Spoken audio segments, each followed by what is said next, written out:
Before Oyo rose, before cavalry thundered across the savannah, before tribute flowed and empires bowed, there was a story.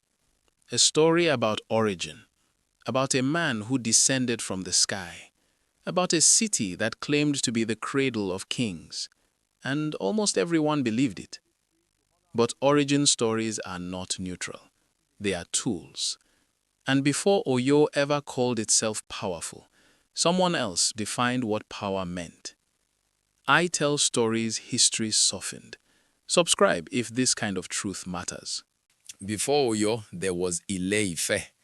Not a military empire, not a sprawling cavalry state, something more dangerous, a spiritual capital.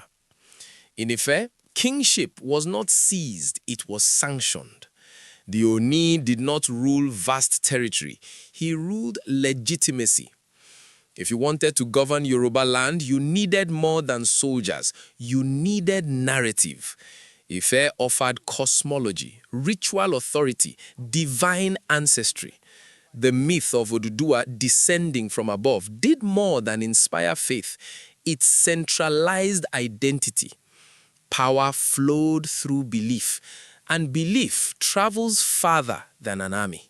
For centuries, Ife believed something subtle but decisive, that spiritual supremacy guaranteed political influence.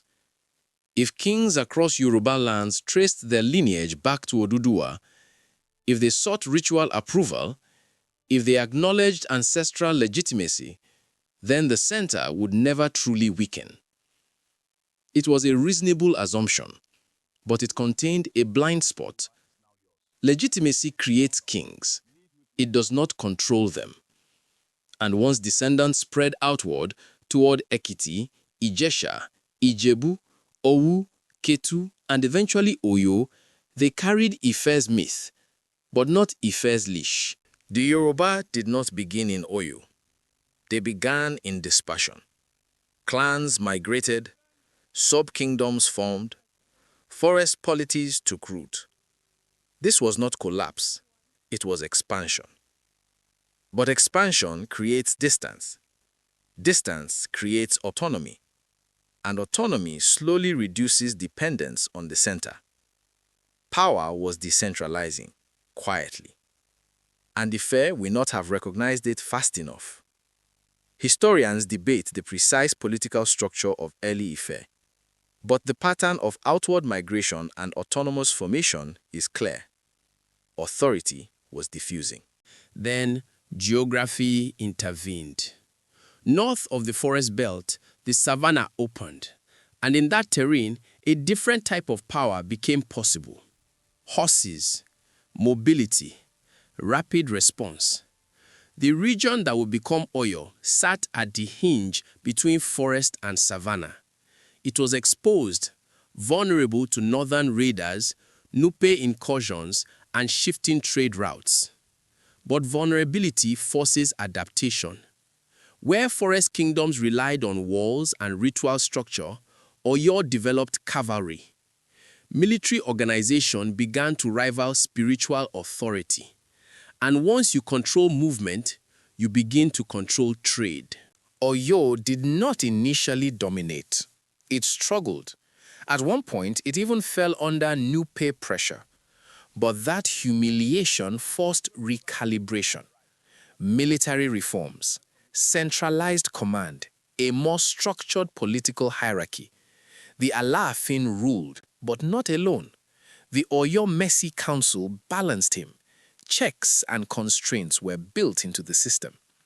Power became institutional, not just sacred, not just ancestral, structured, mobile, taxable, and adaptable. The illusion of spiritual centrality was now competing with strategic governance.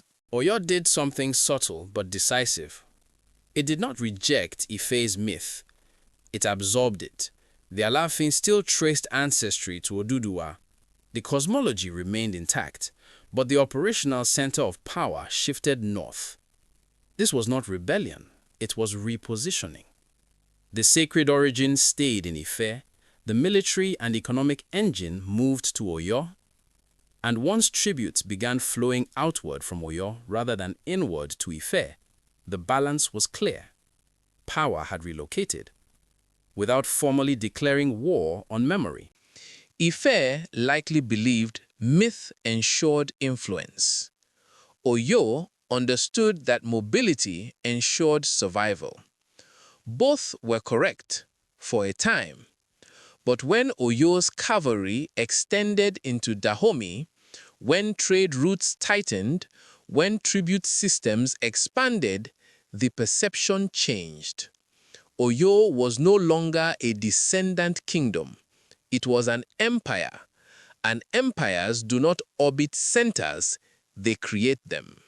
Oyo's rise was disciplined, calculated, and formidable, but its structure contained cracks, succession tensions, elite factionalism, overextension, dependence on cavalry dominance. When internal rivalries intensified and military control weakened, the empire fractured. Later disruptions, Fulani incursions, internal collapse, exposed those weaknesses. The illusion of permanence broke again. Power had moved once. It would move again. Today, many people begin Yoruba history with Oyo because Oyo was loud, imperial, expansive. But before Oyo, there was Ife. Before cavalry, there was cosmology. Before empire, there was identity formation. And that matters because history often remembers who conquered, not who defined the rules of belonging. The Yoruba did not come from Oyo. Oyo came from a deeper origin. Power shifted north, but legitimacy began in the forest. And every empire that rises on inherited myth is quietly shaped by the origin it did not create. Power is never as permanent as it believes. More stories like this? Subscribe.